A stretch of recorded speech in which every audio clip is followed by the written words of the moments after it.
নমস্কার সবাইকে, সকলকে স্বাগত জানাই আমার এই পিওর টাচ চ্যানেলে। আশা করি প্রত্যেকে ভালো আছেন, সুস্থ আছেন।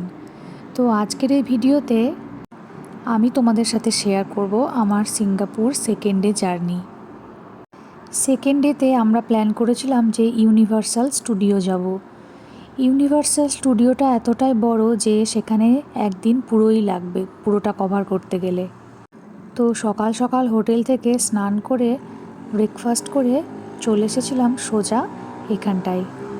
আমাদের টিকিট অনলাইনে কাটা ছিল, তাই টিকিটটা একবার শুধু বাইরে চেক করিয়ে নিলাম। এরপর আস্তে আস্তে এগোতে থাকলাম ভিতর দিকে। এখানটায় যাওয়ার জন্য অনেক দিন আগে থেকে প্রচুর এক্সাইটেড ছিলাম, কারণ এখানে এত ভালো ভালো রাইড আছে যে সেগুলো না চড়তে পারলে চরম মিস। তো দেখো, প্রথমেই চলে এসেছি সেই ইউনিভার্সাল স্টুডিও গ্লোবের সামনে, যেটা হচ্ছে মোস্ট ফটোজেনিক একটা প্লেস। এখানটায় দাঁড়িয়ে হাজারো মানুষ প্রতিদিন কত কত ভিডিও, কত কত ফটোই তুলে চলেছে। আমরাও তাদের থেকে কিছু আলাদা নয়, আমরাও গিয়ে প্রথমে এখানে দাঁড়িয়ে কিছু ফটো ভিডিও করে নিলাম। এরপর ভিতরে প্রবেশ করলাম। তো এটার কনসেপ্টটা অনেকটা হায়দ্রাবাদ ফিল্ম সিটির মতো, মানে ভিতরে এত সুন্দর সেট আপ করা আছে, এক একটা পোর্শন চোখ ধাঁধানো, একদম দেখার মতো জিনিস। প্রথমে আমরা তো ঢুকে বুঝতেই পারছিলাম না যে কোন দিকে আগে যাব। তো সোজা যে রাস্তা আছে সেদিক দিয়েই হাঁটতে থাকলাম। হাঁটতে হাঁটতে সোজা গিয়ে দেখলাম যে দুই দিকে দুটো রাস্তা বেঁকে যাচ্ছে। তো প্রথমে শুরু করার জন্য যেদিকে ইচ্ছে হলো একদিকে একটা ঢুকে পড়লাম। এখানে অনেক ইনডোর শো হয়, যেগুলো দেখার জন্য অনেক টাইমিং থাকে নির্দিষ্ট। তো আগে থেকে আমরা অতটা ভালো করে জেনে যাইনি যে কোন টাইমে কী হয়। আসলে বাচ্চা নিয়ে অতটা করে ওঠা সম্ভব হয়নি। তো ওখানে বাইরে যে সাইনবোর্ডগুলো টাঙানো ছিল সেগুলোই পড়ে পড়ে তখনই সঙ্গে সঙ্গে জানতে পারছিলাম যে কটার সময় কী শো আছে। তারপর কিছুটা এগিয়ে যেতেই এইরকম দেখলাম ট্রান্সফরমার রোবটের একটা পুরো এরকম স্ট্রাকচার করা এরিয়া। এখানটাতে অনেক লোক লাইন দিয়ে দাঁড়িয়েছিল। কিছুটা এগিয়ে এসে এই রাইডটা দেখতে পেলাম, যেটাকে বাচ্চাদের জন্য সেফ। তো প্রথমেই এই রাইডটায় আমরা চেপেছিলাম। তারপর সামনের দিকে এগোতেই দেখলাম এইরকম মিশরের রাজ্য টাইপের থিমের একটা এরিয়া পুরো শুরু হচ্ছে। এই জায়গাটায় ঢুকে তো মনে হচ্ছিল যেন মিশরই পৌঁছে গেলাম। চারিদিকে এত কিছুই আছে যে কোন দিকে আগে যাব ভেবেই পাওয়া যাচ্ছিল না। এখানে দেখতে পেলাম দ্য রিভেঞ্জ অফ মামি বলে একটা শো হয়, যেটা সেই মুহূর্তে বন্ধ ছিল কোনো কারণে। তো আমাদের সেটা আর দেখা হয়নি, বাইরে থেকে শুধু এইগুলোই দেখতে পেয়েছিলাম। এরপর আমরা যেটায় গেলাম সেটা হচ্ছে দ্য লস্ট ওয়ার্ল্ড। এটা আর কিছুই না, এই গাড়িগুলো দেখতে পাচ্ছ, এই গাড়িগুলোতে ম্যাক্সিমাম 4 জন করে বসতে পারবে। বসিয়ে পরপর ট্রেনের মতো লাইন করা আছে, সেই লাইন বরাবর গাড়িটা এগোতে থাকবে। আর তার সাথে দেখতে পাবে চারিদিকে খুব সুন্দর সুন্দর জিনিসপত্র। সুন্দর বলতে একটু অ্যাডভেঞ্চারাস টাইপের। তো আমার মেয়ে আর বর সামনে বসেছিল আর আমি বসলাম পিছনে, কারণ ওখানটায় ব্যালেন্স করে বসতে হবে, 3জনই পিছনে বসা যাবে না। তো এখানে আমাদের এইভাবেই চলতে শুরু করলাম। তো প্রথমেই যেতে যেতে এরকম সুন্দর সুন্দর ঝর্ণা পাহাড় দেখতে দেখতে যাচ্ছিলাম, বেশ ভালোই লাগছিল। এই রাইডটাও বাচ্চাদের জন্য সেফ, সেই জন্য আমরা এই রাইডটাকে চুজ করেছিলাম। সব থেকে ভয়ঙ্কর রাইড তো ছিল সেই দ্য জায়েন্ট রোলার কোস্টার। সেটাতে তো ওয়ার্নিং দেওয়াই আছে যে যাবে নিজের দায়িত্বে যাবে। তো যারা চেপেছিল তারা এতটাই চিৎকার করছিল, আমি তো শুনেই আর যাইনি। তো এই লস্ট ওয়ার্ল্ডে আর কিছুই নয়, বিভিন্ন আর্টিফিশিয়াল জিনিসপত্র রাখা ছিল চারিদিকে।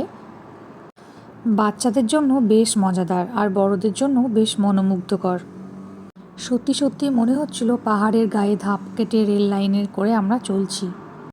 এই সাপগুলো দেখতে পাচ্ছ, এগুলো কিন্তু একদমই আসল নয়, এগুলো আর্টিফিশিয়াল বানানো।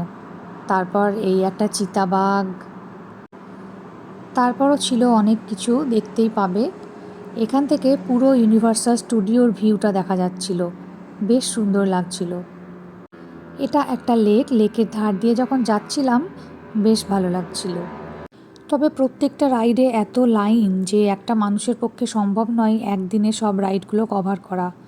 কারণ আমরা এই রাইডটাতে চাপার জন্য প্রায় 30 থেকে 35 মিনিট লাইনে দাঁড়িয়েছিলাম, তারপরে গিয়ে আমাদের গাড়ি পেয়েছিলাম।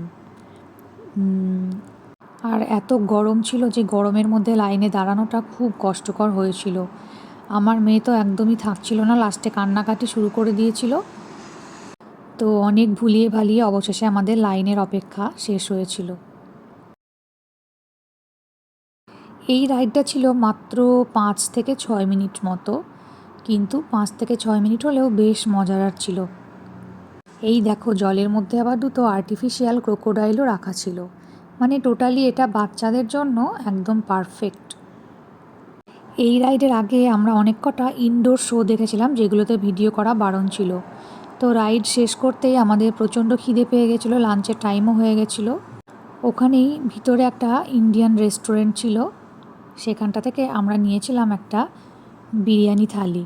তো সেটা খাওয়া দাওয়া করে আবার নতুন করে শুরু করলাম যে যাই কোন রাইডটায় চড়া যায়। এই রাইডটা বেশ মজাদার ছিল, কিন্তু লাইন ছিল বড় লম্বা। তো যাই হোক, ওই রাইডটা কমপ্লিট করে আমরা প্রচণ্ড টায়ার্ড হয়ে গেছিলাম। আমার মেয়ে তো আর হাঁটতে পারছিল না, স্ট্রোলারটা এক জায়গায় জমা রাখতে হয়েছিল এই চত্বরে। তো ওর বাবার এইরকম মাথায় উঠে বসে আছে, ঘাড়ে উঠে বসে আছে, ওটাতে একটু মজা পাচ্ছিল।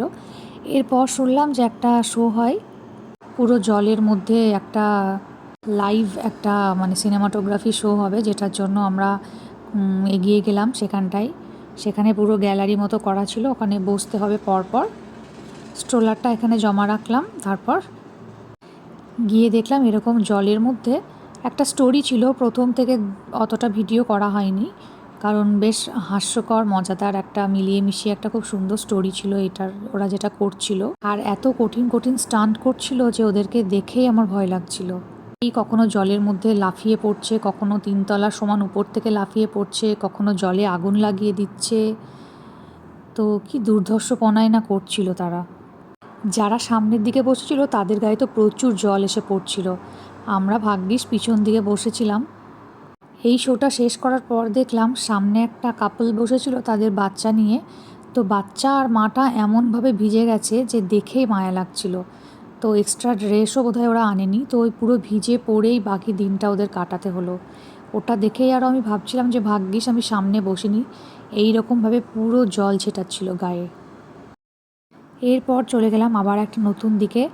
এখানটায় মাঝে মধ্যে এরকম অনেকে সেজে গুজে দাঁড়িয়ে থাকছে, তো ফটো তোলার জন্য। এটাও একটা ডিজনিল্যান্ড টাইপের, এখানটার মধ্যেও অনেক শো হচ্ছিল এটার ভিতরে। আমার ইনডোর শোগুলোর থেকে আউটডোর রাইডগুলোই বেশি পছন্দের, তাই এই সময়তে আমি কি করেছিলাম, আমার মেয়েকে আর হাজব্যান্ডকে বলেছিলাম যে তোমরা দুজন ইনডোর শো দেখো, আমি একটু রাইডে চড়ি। তো আমি একাই লাইন দিয়ে এই একটা রোলার কোস্টারে চেপেছিলাম। রোলার কোস্টারটাই দুজন করে বসতে হয়, কিন্তু আমি একা ছিলাম বলে একাই বসেছিলাম। আমি নিজে এত ভীতু যে পরে ভাবছিলাম আমি কি করে গেলাম আর বসলাম। তো আমি 2 বার পরপর চেপেছিলাম সেই রোলার কোস্টারটাই, কারণ প্রথমবার চড়ে যখন গিয়ে দেখি ওদের এখনও শোটা শেষ হয়নি। তো ভাবলাম ফালতু বাইরে ওয়েট করবো, আর একবার গিয়ে চড়ে আসি, লাইনটাও বেশি ছিল না এখানটায়। এরপর আস্তে আস্তে সন্ধে নামছিল। তো লাস্টের দিকে আমরা আর একটা 3D রাইডে চড়েছিলাম। তখন ওর বাবা ওকে ধরেছিল, আমি চড়েছিলাম, আমি ওকে ধরেছিলাম, ওর বাবা চড়েছিল। মানে বড়দের রাইডগুলো পুরো কভার না করলেও 2-3টে মতো করেছিলাম অল্টারনেট করে। তো যত সন্ধে হচ্ছিল পুরো ইউনিভার্সাল স্টুডিও এরকম ফাঁকা হয়ে যাচ্ছিল। আর 7টা বেজে গেলে এর ভিতরে আর কাউকে থাকতে দেয় না, সবাইকে বার করে দেয়।